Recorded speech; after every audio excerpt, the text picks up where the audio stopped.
नमस्कार दोस्तों, मैं हूं आपका दोस्त अजय कुमार यादव और आज लेकर आया हूं रेवाड़ी के राजा राव तुलाराम का किस्सा। 1857 की क्रांति के महायोद्धा सूरवीर हीर जिन्होंने अंग्रेजों को उनके घुटनों पर ला दिया था। राजा राव तुलाराम का जन्म 9 दिसंबर 1825 को राव पूरन सिंह और माता ज्ञान कौर के घर पर हुआ था। 14 वर्ष की अल्पायु में पिता के देहांत के पश्चात राजगद्दी संभाली। राव तुलाराम का राज कनीना, बावल, फरुखनगर, गुड़गांव, फरीदाबाद, होडल और फिरोजपुर झिरका तक फैला हुआ था। अंग्रेजों ने धीरे धीरे करके इनके राज पर कब्जा जमाना शुरू कर दिया और 20 लाख की आय का प्रदेश मात्र 1 लाख की आय का होगा।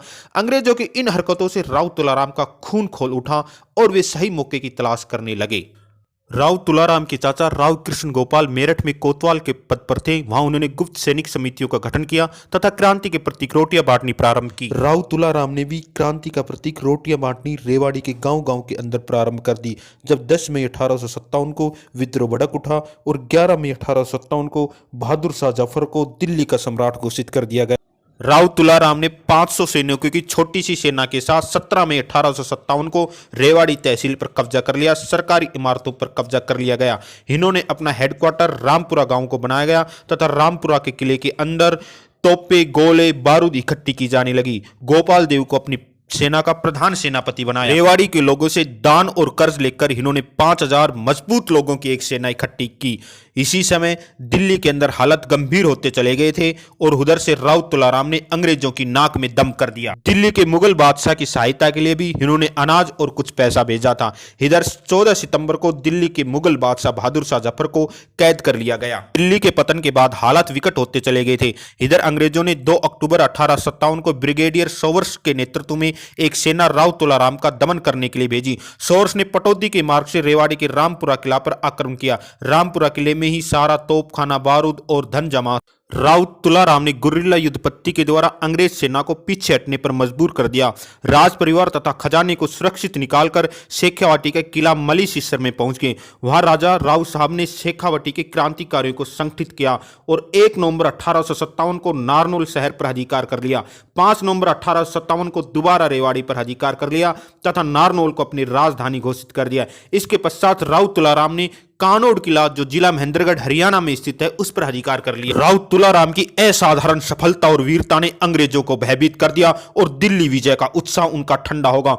उन्होंने अपनी अनुभवी सेनानायक कर्नल जयरोड को दिल्ली से, मेजर स्टाफोर्ड को हांसी हिसार से, लेफ्टिनेंट लॉरेंस को रोहतक से सेना देकर भेजा। जयपुर, जोधपुर, बीकानेर, पटियाला, नाभा, जींद, कश्मीर, नेपाल, खेतरी, सिक्कर व अलवर के शासकों की सहायक सेनाओं के साथ राव तुलाराम पर आक्रमण करने के लिए रवाना हुए। अंग्रेजों ने राव तुलाराम के समक्ष शर्त रखी कि अगर वे आत्मसमर्पण कर दे तो उनके साथ बहुत अच्छा सलूक किया जाएगा, लेकिन राजा राव तुलाराम ने इस ऑफर को ठुकरा दिया। 16 नवंबर 1857 को राजा राव तुलाराम और अंग्रेजों व उनकी सहायक राजाओं की सेनाओं के मध्य भीषण घमासान युद्ध नारनौल के निकट नसीबपुर के मैदान में हुआ। राव तुलाराम के पास इस समय 5000 की सेना थी। अंग्रेज और उसके सहायकों की सेनाएं विशाल थी। इस युद्ध के अंदर राव साहब के सेनापति राव गोपाल कृष्ण सिंह व राजा राव रामलाल सोरेपुर युद्ध करते हुए शहीद हो गए, लेकिन उन्होंने अंग्रेजों के प्रधान सेनापति कर्नल जयराड, कैप्टन वानकोट, कैप्टन वोलस, कैप्टन टिमले, लेफ्टिनेंट वेलेजी कर्ज आदि 27 उच्च सेनाधिकारियों को मार डाला और अंग्रेजों के भारी तोपखाने के ऊपर कब्जा कर लिया। हीरवाल के 5000 योद्धा लड़ते हुए नसीबपुर के मैदान में वीर गति को प्राप्त हो गए। स्वयं राव तुलाराम बुरी तरीके से जख्मी हो गए और उन्हें मैदान छोड़ना पड़ा। इसके बाद राजा राव तुलाराम तात्या टोपे की सेना में सम्मिलित हो गए और अंग्रेजों से लोहा लेते रहे। तात्या टोपे की हार के बाद राजा राव तुलाराम ईरान पहुंचे और ईरान के बाद से भारत की आजादी प्राप्ति की लड़ाई में सहयोग की प्रार्थना की। ईरान के बादशाह से मिलकर वे अफगानिस्तान के शासक से मिले और अफगानिस्तान के शासक को भी भारत की आजादी की लड़ाई में भाग लेने के लिए प्रेरित किया। कहते हैं इन दोनों राजाओं से राजा राव तुलाराम को आश्वासन मिला था। इन्होंने रूस के जार को भी पत्र लिखा। भारत मां का यह वीर सपूत 23 सितंबर सन 1863 को काबुल में किसी गंभीर बीमारी से ग्रसित होने के कारण स्वर्ग सिधार गए।